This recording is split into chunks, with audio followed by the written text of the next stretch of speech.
Selamat siang. Saya akan memaparkan penelitian saya tentang istilah kekerabatan pada masyarakat Cina Bian. Istilah kekerabatan secara konvensional dipahami sebagai hubungan antar manusia satu dengan yang lain yang ditentukan oleh garis keturunan atau ikatan pernikahan. Istilah kekerabatan merupakan sesuatu yang jamak yang dijumpai di setiap sistem budaya atau sebuah environment bahasa. Contoh istilah kekerabatan antaranya yaitu penyebutan istilah paman dalam budaya Batak. Terdapat dua konsep yaitu bapak tua dan tunang, di mana bapak tua ini untuk paman dari pihak ayah, sementara tunang dari pihak ibu. Istilah kekerabatan terstruktur dalam semua bahasa atau sebuah bahasa dan struktur ini dipengaruhi oleh latar budaya sehingga menghasilkan hubungan kekerabatan yang ada itu bisa berbeda-beda antara bahasa satu dengan yang lain. Istilah kekerabatan ini dipengaruhi oleh hubungan darah, keturunan ataupun perkawinan. Sebagai wujud praktik berbahasa, istilah kekerabatan difungsikan untuk menyapa atau memanggil individu satu dengan yang lain. Istilah ini mengikat pada diri pribadi atau ego dengan individu lain pada sebuah hubungan. Berdasarkan Stone, istilah kekerabatan diklasifikasikan menjadi dua, yaitu hubungan kekerabatan karena garis keturunan langsung atau konsanguinal atau tidak langsung, atau pernikahan atau afinal. Konsep istilah kekerabatan ini menjadi hal potensial dan menarik dikaji dari berbagai sudut pandang keilmuan karena tidak hanya merupakan gambaran pada tataran kebahasaan, tetapi juga terkandung aspek hak dan kewajiban individu dalam kaitannya dengan sebuah cakupan hukum, ekonomi, sosial, dan budaya yang ada dalam sebuah masyarakat. Bahasa sebagai satu elemen pembentuk budaya, sehingga kajian tentang kebahasaan dalam sistem kekerabatan ini dapat digunakan untuk mengeksplorasi kekayaan budaya Indonesia yang pada penelitian ini, objek yang akan digunakan yaitu komunitas Cina Benteng atau masyarakat Cina Benteng. Tionghoa Benteng yang akrab disebut sebagai Ciben di Tangerang. Secara situasi kebahasaan, pada zaman dahulu nenek moyang Cina Benteng menuturkan bahasa Cina dengan varian Hokkien dan juga sedikit varian Ke. Akan tetapi, berdasarkan penelitian pemetaan bahasa yang sudah terdokumentasikan, masyarakat Cina Benteng ini menuturkan bahasa Melayu varian Betawi Ora. Cina Benteng diperkirakan menapang kaki di pantai pesisir Tangerang sebelum abad ke-17, bahkan sebelum kedatangan Belanda di Batavia. Pada aspek sosial dan ekonomi, mata pencarian Cina Benteng itu adalah bertani, berladang, berdagang, atau melakoni mata pencarian yang pada umumnya dilakukan oleh masyarakat menengah. Penelitian terdahulu sudah banyak dilakukan terkait istilah kekerabatan yang ada di Indonesia, baik yang dilakukan secara deskriptif maupun kontrastif, dan begitu juga yang terkait dengan Cina Benteng itu sendiri, baik dari aspek agama, ritual, bahasa. Dan penelitian ini disusun guna menelaah istilah kekerabatan Cina Benteng baik dari struktur dan juga maknanya. Diharapkan penelitian ini dapat mengisi gap penelitian lain yang sudah ada terdahulu. Selain itu, Cina Benteng yang secara kebahasaan bersinggungan dengan banyak bahasa, menyerap bahasa sekitar, hal ini maka akan juga dilihat distribusi bahasa pembentuk istilah kekerabatannya. Metode dan data penelitian. Data penelitian berupa data primer, yaitu kata-kata terkait istilah kekerabatan dan komunitas Tionghoa Benteng di Tangerang. Ancangan penelitian yang digunakan dalam ini adalah deskriptif kualitatif. Data penelitian digalin 5 informan dari 2 lokasi pecinan yang berbeda, yaitu dari rentang umur 30 hingga 55 tahun. Yaitu teknik yang digunakan yaitu teknik wawancara, teori yang digunakan yaitu linguistik antropologi yang disebut sebagai dalam linguistik antropologi yang disebut sebagai etnolinguistik. Duranti mendefinisikan linguistik antropologi sebagai bentuk kajian multidisiplin yang memberikan kontribusi keilmuan atas dua fungsi bahasa sebagai alat dan konteks sosial dan praktik berbahasa yang merupakan wujud praktik berbudaya.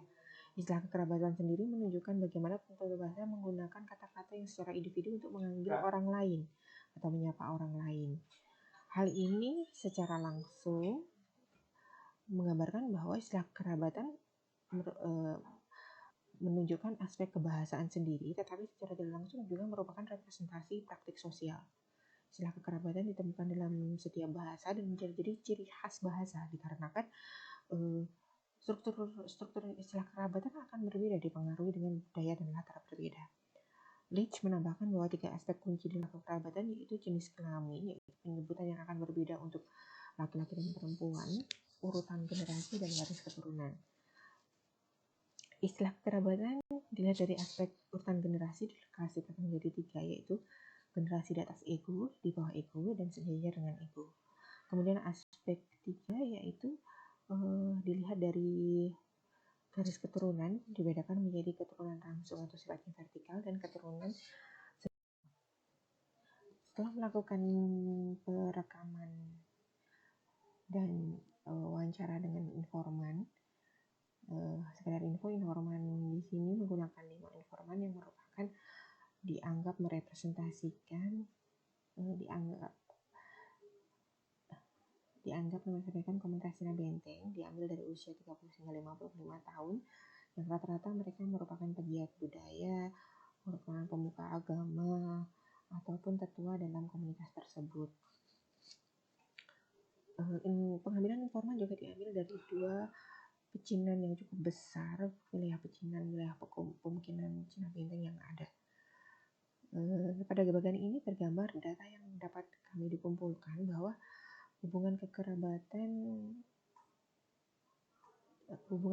dari keturunan langsung ditemukan hingga 5 generasi di atas ego, sedangkan yang di bawah ego ditemukan 3 generasi di bawah ego. Sementara hubungan kekerabatan keturunan tidak langsung ditemukan pada 1 dan 2 tingkat di atas ego, baik laki-laki dan perempuan. Sementara hubungan di bawah ego ditemukan 1 dan juga sama 2 tingkat. Untuk hubungan perkawinan ditemukan yaitu ada 1 dan 2 tingkat di atas ego, dan untuk di bawah 1 keturunan di bawah ego ini tidak diketemukan. Jadi akan saya paparkan contohnya. Misalnya secara umum struktur pembahasan pada penelitian saya akan terbagi menjadi bab seperti ini, akan tetapi karena durasi presentasi tidak memungkinkan untuk dapat diterangkan satu-satu, akan saya berikan contohnya. Misalnya di sini Kongco. Kongco itu adalah terdapat dalam struktur hubungan kekerabatan langsung, di mana urutan generasinya posisinya adalah 3 tingkat di atas ego. Kongco sendiri adalah konsep yang digunakan untuk menyebut kakek buyut.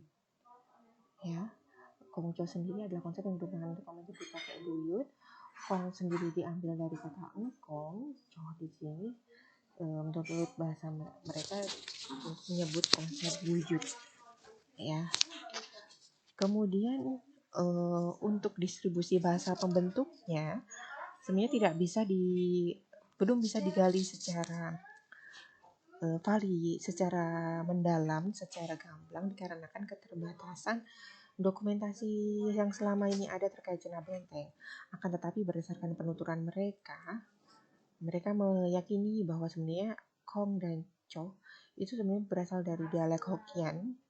Akan tetapi karena mereka sendiri sudah tidak lagi mempelajari dan bisa menuliskan bahasa tersebut, mereka hanya menguasai bagaimana untuk pronouns mengucapkannya, tetapi tidak bisa menunjukkan misalnya bagaimana ditulis dengan benar atau di bahasa aslinya.